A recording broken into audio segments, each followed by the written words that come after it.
আমি ঘুরে তাকালাম। বুড়ির চোখ তখন চোখ ছিল না, গভীর কালো গর্ত। তার গলা দিয়ে একসাথে কয়েকটা কণ্ঠ বেরোচ্ছে। সে বলল, আমার জন্মের আগেই সে আমাকে দেখেছে, আমার রক্তে তান্ত্রিকদের বংশ। সে আমাকে শেষ উত্তরাধিকারী বানাতে চায়। সেই রাতেই প্রথম বলি হলো। গ্রামের একটা বাচ্চা নিখোঁজ। সকালে শ্মশানের পাশে রক্ত, কোনো লাশ নেই, শুধু মাটিতে আঁকা মন্ত্রচিহ্ন। গ্রাম বুঝে গেল কালো জাদু আবার শুরু হয়েছে, আর এর কেন্দ্র আমি। বুড়ি আমাকে স্বপ্নে ডাকতে শুরু করলো। স্বপ্নে আমি শ্মশানে দাঁড়িয়ে, আমার সামনে লাশ, আমার হাতে ছুরি, আর বুড়ি বলছে, কাট, তবেই শক্তি পাবি। ঘুম ভেঙে দেখি হাত কাঁপছে, নখে শুকনো রক্ত। আমি পালাতে চেয়েছিলাম, কিন্তু এই গ্রাম ছেড়ে কেউ সহজে যায় না। যে যায় সে কিছু রেখে যায়, রক্ত, ছায়া অথবা আত্মা। বুড়ি এক রাতে সত্যি কথাটা বলল। সে একা নয়, সে শুধু বাহক। তার শরীরে আছে বহু তান্ত্রিকের আত্মা। তারা সবাই এক শরীর খুঁজছে, শক্ত শরীর, আমার শরীর। কালো জাদু শুধু মন্ত্র না, এটা উত্তরাধিকার, প্রজন্মের পর প্রজন্ম ধরে চলা একটা চুক্তি।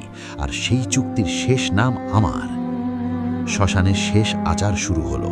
চাঁদ লাল, বাতাস থেমে গেল। বুড়ি মন্ত্র পড়ছে, মাটি ফেটে উঠছে, মৃতরা নড়ছে।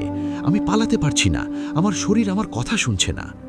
শেষ মুহূর্তে বুঝলাম, কালো জাদু থেকে পালানোর একটাই উপায়, কাউকে না কাউকে এর ভার নিতে হবে। প্রশ্ন শুধু, সে আমি না অন্য কেউ?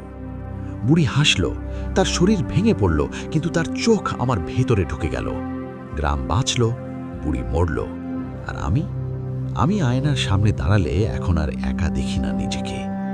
শ্মশান এখনো আছে, কুড়েঘর এখন খালি, কিন্তু রাত 12টার পর যদি কেউ নাম ধরে ডাকে, সে এখন আমার কণ্ঠ। আয়নার ভেতরের ছায়াটার দিকে তাকিয়ে থাকলে এখনো বুকের ভেতরটা মোচড় দিয়ে ওঠে। আগে আয়নায় আমি শুধু নিজেকেই দেখতাম, ভয়, ক্লান্তি, অপরাধবোধ। এখন আয়নার ভেতরে আর একটা চোখ খুলে যায়। সেই চোখ আমার নয়, কিন্তু আমার ভেতরেই বাস করে। বুড়ি মরেছে এই কথাটা গ্রামের লোকেরা বিশ্বাস করে। তারা জানে না মৃত্যু এখানে শেষ নয়, মৃত্যু শুধু দরজা। বুড়ির কুঁড়েঘর ভেঙে ফেলা হয়েছে, শ্মশানের পাশে এখন নাকি কেউ থাকে না। কিন্তু রাতে বাতাস বইলে মাটির নিচ থেকে মন্ত্রের মতো শব্দ ভেসে আসে। গ্রামের কুকুরগুলো তখন চুপ করে যায়।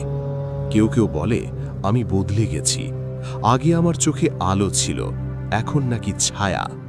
আমি শহরে ফিরে যেতে চেয়েছিলাম, বাস স্ট্যান্ডে পৌঁছেও গিয়েছিলাম, কিন্তু বাসটা ছাড়েনি।